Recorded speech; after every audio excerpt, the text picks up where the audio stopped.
Buongiorno from Prato allo Stelvio, better say Guten Morgen. I'm in Südtirol region now.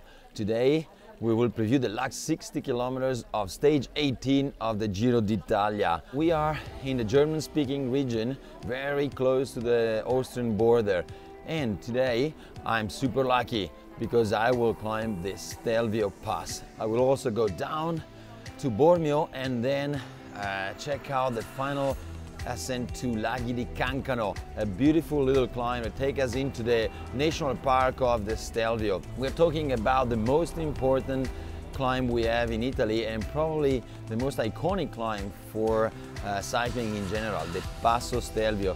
So the first time the Stelvio was used in the Giro d'Italia was in 1953 when Fausto Coppi won a beautiful stage up there, fighting with Ugo Koblet, the Swiss guy that was leading the Giro at that time. Anyway, the Stelvio Pass has been used many times in the Giro d'Italia. If we manage to go up there, and I think we will on Thursday, this will be the 13th time in the history. Today we do the most famous one, the Südtirol side, from Prato allo Stelvio up to the top. 24.5 kilometers, 48 switchbacks.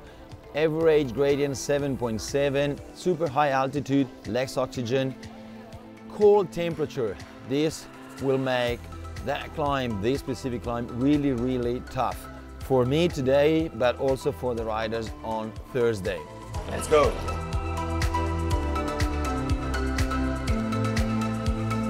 First few kilometers are nice and easy, perfect to warm up. I would say flat and then up to 3-4% maximum, so that's great.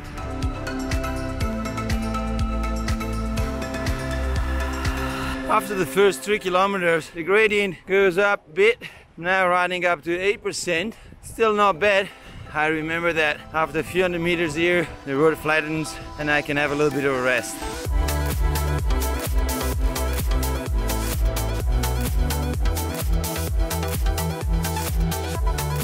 And finally the sun is out. Oh, what a difference. From 3 to 7 degrees in 2 seconds.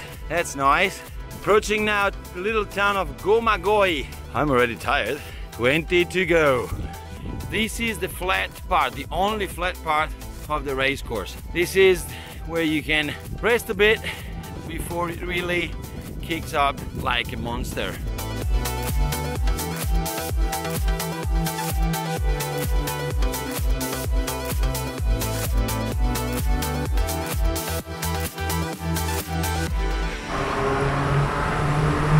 Here we go. From here to the top we have 48 switchbacks. Wow, we did about 9 kilometers and we haven't done one yet.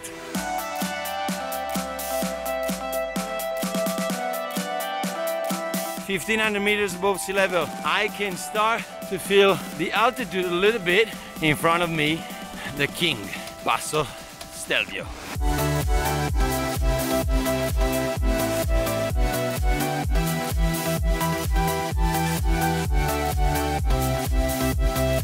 Now it gets serious, approaching the steepest part of the climb.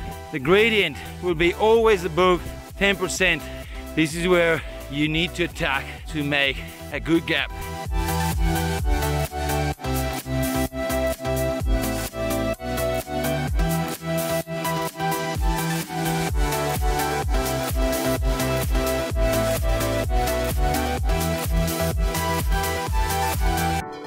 Six to go. Well, nearly there. Behind me, the top, the summit of Passo Stelvio, 2,758 meters above sea level. There are 22 switchbacks to go. So, last effort. See you there.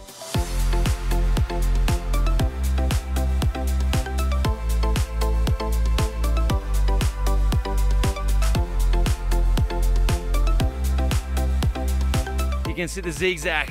In this section, despite the gradient being 10%, thanks to all the switchbacks, you can keep the speed up and have a little rest on every turn. So it's definitely not too bad. But being at 2,500 meters now, well, where is the oxygen? Less than 3 to go. Beautiful, but tough. 2 switchbacks to go. Less than 1 kilometer, nearly there. The last few meters are a bit easier, around 7–8%, but the view just gets better and better.